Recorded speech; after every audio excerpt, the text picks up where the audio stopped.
দূরের এক গ্রামে একজন বৃদ্ধ লোক থাকতেন। তার বয়স ৮০ বছর বা তারও বেশি হবে। কেউ তার বয়স জানত না।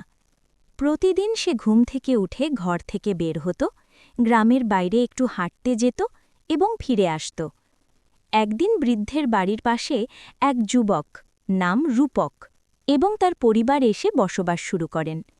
রূপক লক্ষ্য করেছিল যে বৃদ্ধটি প্রতিদিন একই সময়ে বাইরে যায়। রূপক খুব কৌতূহলী ছেলে ছিল। সে জানতে চাইছিল বৃদ্ধ লোকটি প্রতিদিন একই সময়ে কোথায় যায়। একদিন সে বৃদ্ধ লোকটির পিছনে পিছনে গেল। কিছু দূর হাঁটার পর সে লক্ষ্য করল যে বৃদ্ধ লোকটি একটি ছোট আম গাছের কাছে থামল। সে একটি ছোট বালতি এনে কাছের পুকুর থেকে জল ভরে তাতে জল দিল।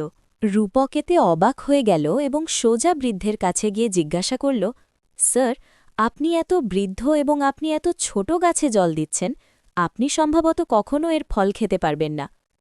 বৃদ্ধ লোকটি হেসে বললেন, তিনি জানেন যে তিনি কখনোই তার পরিশ্রমের ফল উপভোগ করতে পারবেন না, কিন্তু তিনি ভবিষ্যৎ প্রজন্মের কল্যাণের জন্য গাছটিতে জল দিচ্ছেন।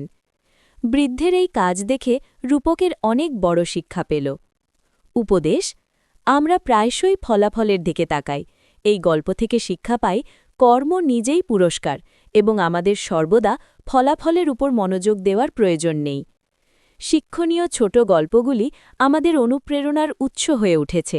এই গল্পটি আমাদের শেখায় যে শিক্ষা হল সেই শক্তি যা আমাদের জীবনকে রূপান্তরিত করতে পারে এবং সাফল্যের দিকে নিয়ে যেতে পারে।